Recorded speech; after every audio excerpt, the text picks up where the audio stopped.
Alhamdulillahi Rabbil Alamin.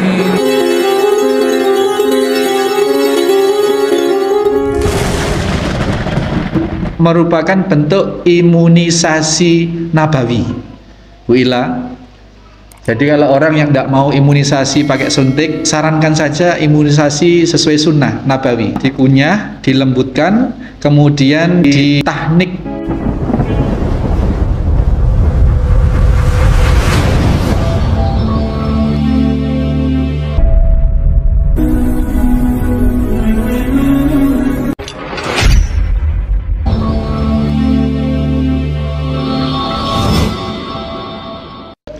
Bismillahirrahmanirrahim. Assalamualaikum warahmatullahi wabarakatuh. Innal hamdalillah nahmaduhu wa nasta'inuhu wa nastaghfiruh wa na'udzu billahi min sururi anfusina wa min sayyiati a'malina. May yahdihillahu fala mudhillalah wa may yudlil fala hadiyalah. Asyhadu an la ilaha illallah wahdahu la syarikalah. Asyhadu anna Muhammadan abduhu wa rasuluhu la nabiyya ba'dah. Allahumma salli wa sallim wa barik ala Muhammadin wa ala alihi wa sahbihi wa mawala. Qala Allah ta'ala, ya ayyuhalladzina amanu taqullaha haqqa tuqatih wa la tamutunna illa wa antum muslimun. Qala Allah ta'ala, ya ayuhan nasu taqu rabbakumul ladzi khalaqakum min nafsin wahidah wa khalaqa minha zawjaha wa bassa minhuma rijalan katsiran wa nisaa'a wattaqullaha alladzi tasaaluna bihi wal arham innallaha kana 'alaikum raqiba. Ya ayyuhalladzina amanu taqullaha wa qulu qawlan sadida yuslih lakum a'malakum wa yaghfir lakum dzunubakum wa may yuti'illaha wa rasulahu faqad faza fawzan 'adzim. Innal astaqal hadits kitabullah ta'ala wa khairul hadi hadi Muhammad sallallahu alaihi wasallam wa syarrul umur muhdatsatuha. Hadirin hadirat jamaah Masjid Al Muslimun Curah Jero Panji Situbondo serta segenap mustami dimanapun berada, rahimani wa rahimakumullah. Kita masih Allah karuniai kesempatan untuk bertaklim. Oleh karenanya kita bersyukur yang tiada batas rasa syukur, karena di saat yang sama kita juga berharap bahwasanya Allah akan terus menambah kenikmatan berupa kesempatan hidayatul bayan dan hidayatul taufik, pemahaman yang benar atas adinul Islam ini, dan kesanggupan untuk berupaya melaksanakan kebaikan-kebaikan yang telah kita yakini kebenarannya. Sholawat serta salam semoga terlimpah curahkan untuk junjungan kita Nabiullah Muhammad sallallahu alaihi wasallam, atas keberkahan cinta kita kepada beliau, sekaligus rasa syukur kita kepada Allah, dan sekaligus rasa berterima kasih kita kepada baginda Nabi Sallallahu Alaihi Wasallam dengan satu pengharapan bahwasanya Allah mengakui kita sebagai umat Rasulullah Sallallahu Alaihi Wasallam yang kelak akan bersama-sama berbondong-bondong dengan para hamba-hamba Allah Subhanahu Wa Taala masuk ke jannahnya. Amin Allahumma amin. Masih di babus sabar. Banyak sekali hadis-hadis yang dinukil oleh Imam An-Nawawi di bab sabar ini, karena memang kesabaran membutuhkan banyak perangkat, membutuhkan banyak kesanggupan spiritual kita maupun keilmuan kita.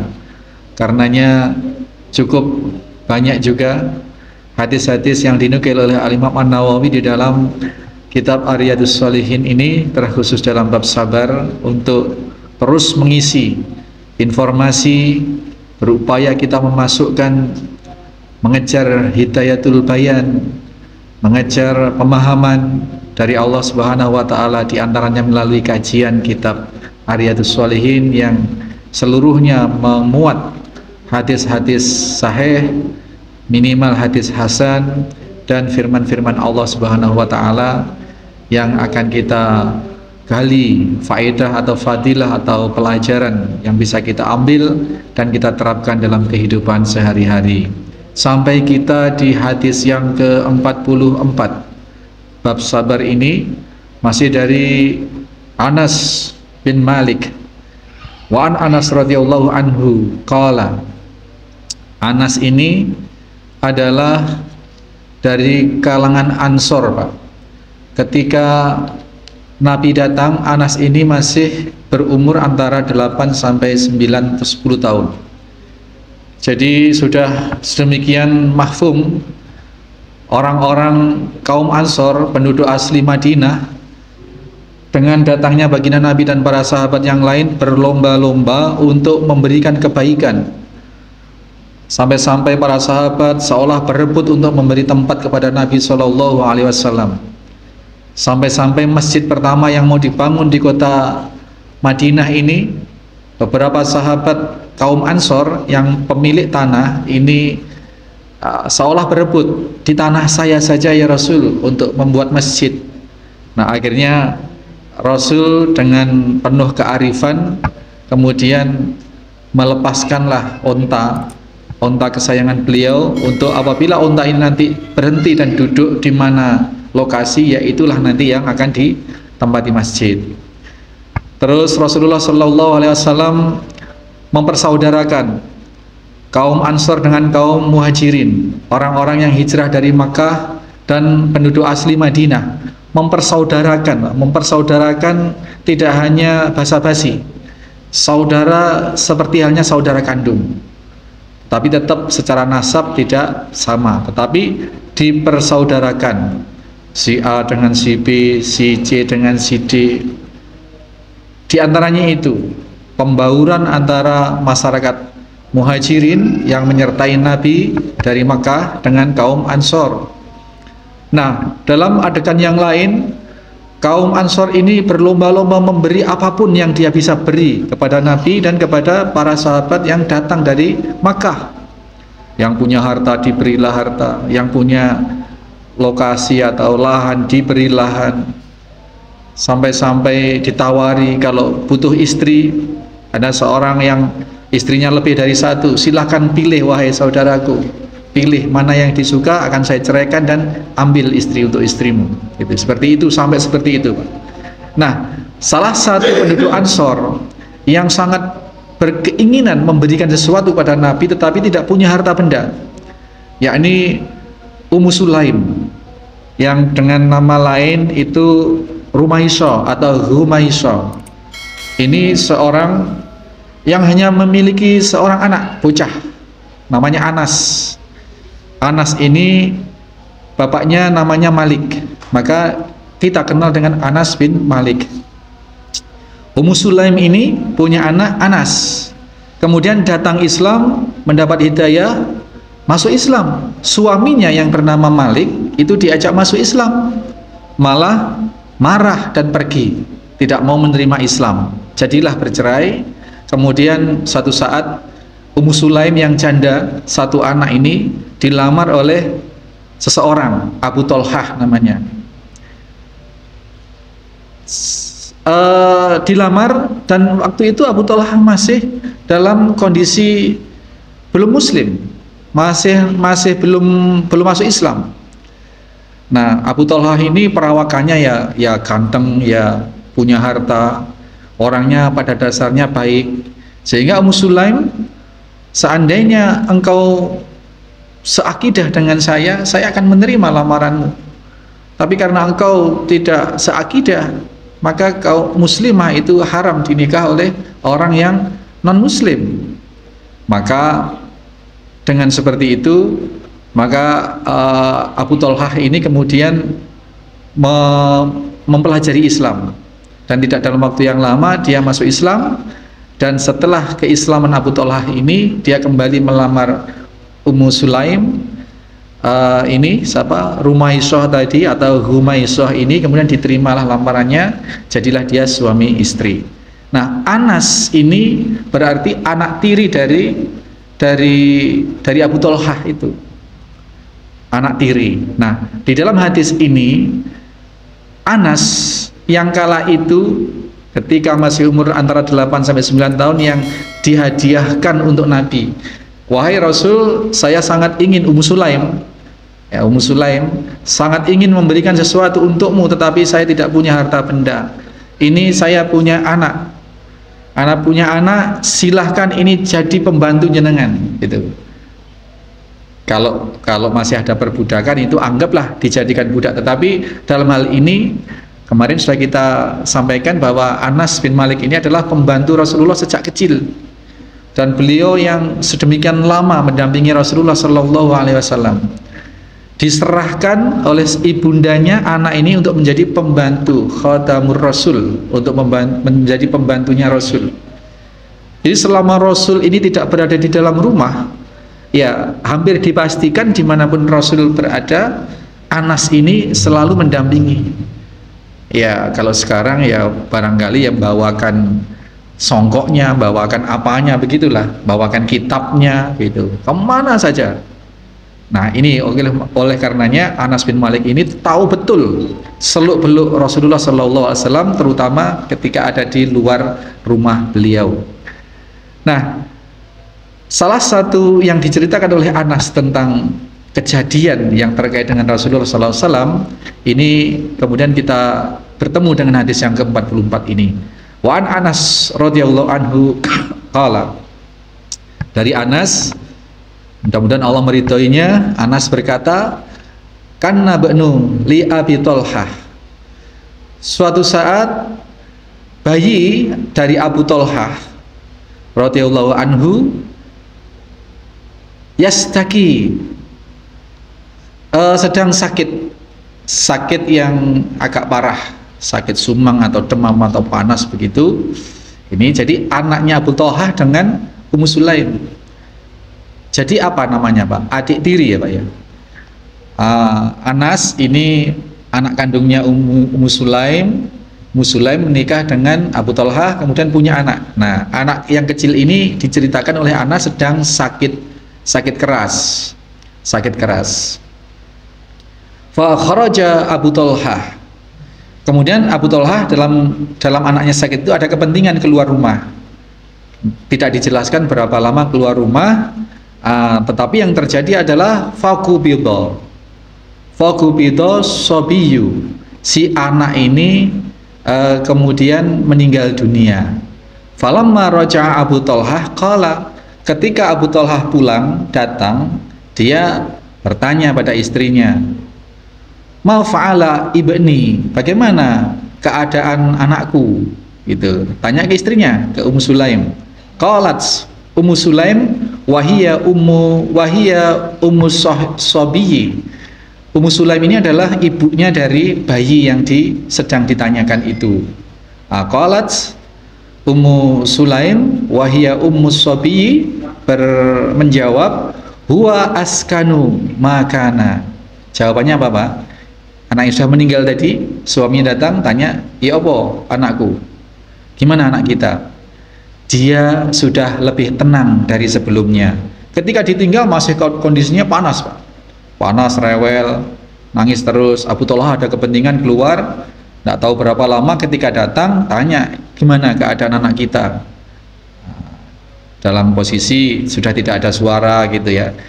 Ya ini kalau mau diterjemahkan dalam bahasa kita, ya, alhamdulillah dia sudah lebih tenang dari sebelumnya. Ya sudah seperti itu Pak. Anggapannya Abu Thalhah ini ya berarti sudah demamnya reda, terus dia sudah bisa tidur begitu.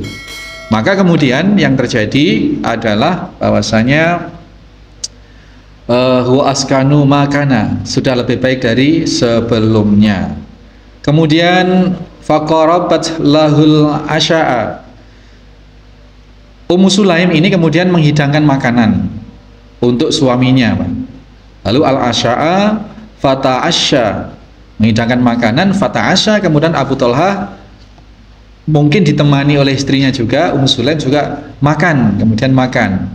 Summa asaba minha, kemudian setelah makan malam ini berarti posisinya, terus Abu Thalhah ini menggauli istrinya.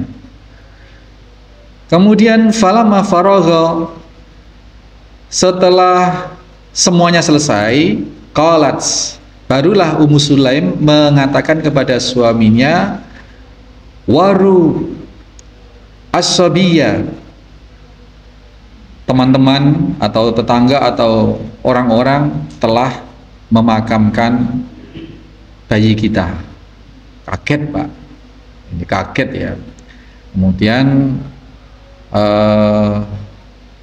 falamma asbaha, ketika datang waktu pagi, Abu Thalhah ata Rasulullah sallallahu alaihi wasallam. Kemudian Abu Thalhah mendatangi Nabi sallallahu alaihi wasallam. Faqala a'arastumul lailata. Datang kepada Nabi menceritakan bahwasanya tadi malam istri saya berbohong.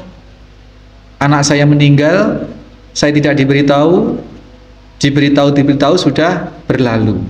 Kemudian Abu Thalhah mengadu kepada Rasulullah. Itu isi detil dari cerita ini. Karena hadis ini ada dua versi, Pak. Ini yang versi pendek yang kita baca di awal ini, disingkat-singkat.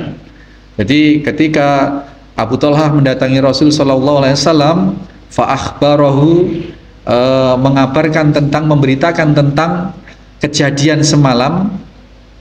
Kemudian faqala, Rasul sallallahu alaihi wasallam balik bertanya, a'arastumul lailata, apakah tadi malam kalian bercampur? Begitu ditanya seperti itu Abu Thalhah.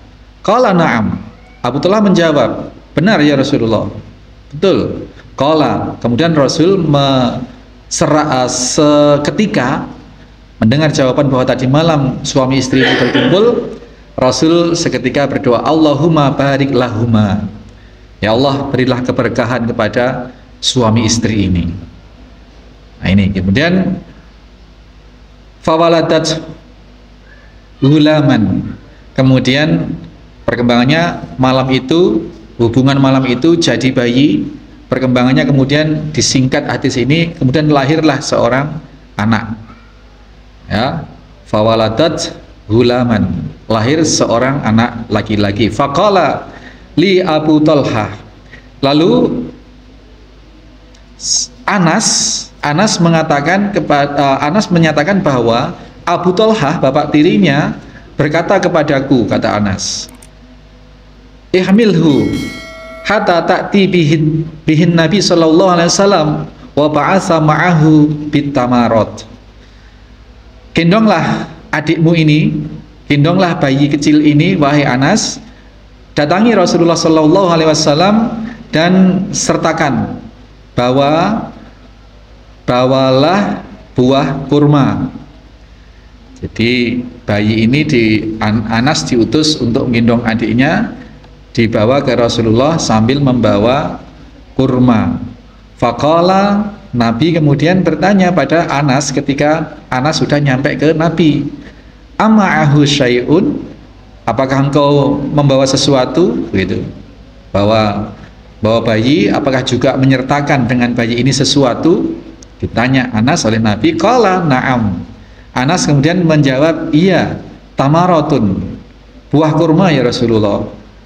Fa'akhadaha Nabi sallallahu alaihi wasallam, Nabi kemudian mengambil kurma yang dibawa oleh Anas bin Malik tadi, famadha'aha, kemudian mengunyahnya, summa akhadhaha min fihi wa ja'alaha fi fishabiyya summa hannakahu, kemudian dimamah, dikunyah, dilembutkan, kemudian ditahnik di lesan si bayi. Tahnik itu kurma, Pak, dikunyah lembut, kemudian setelah lembut diambil dengan jari, ditempelkan di langit-langit mulut si bayi. Ini tahnik. Ini ternyata dari sisi medis ini merupakan bentuk imunisasi nabawi, Bu Ila. Jadi kalau orang yang tidak mau imunisasi pakai suntik, sarankan saja imunisasi sesuai sunnah nabawi. Qadarullah saya dapat ilmu ini setelah anak saya 5 lahir. Jadi nggak sempat saya mentahnik anak saya, Pak. Jadi bayi baru lahir ini sekarang sudah tahu kalau ada ponakan, cucu atau siapa yang masih punya anak lagi misalkan, ditahnik, Pak. Kurma sembarang kurma, dikunyah halus, meleteng begitu, ambil terus dioletkan di langit-langit lesan bagian atas. Itu imunisasi nabawi. Insya Allah anak akan tahan dari segala macam penyakit. Itu ditahnik namanya. Ini sunnah. Kemudian wasammahu Abdullah, dan Nabi memberi nama bayi tadi itu Abdullah. Muttafaqun alaih. Ini versi Imam Muslim. Kalau versi Al-Bukhari agak detil, Pak, agak detil, tapi kronologisnya sama. Nanti kita akan jelaskan saja yang versi Bukhari ini dengan penjabaran faedah-faedahnya.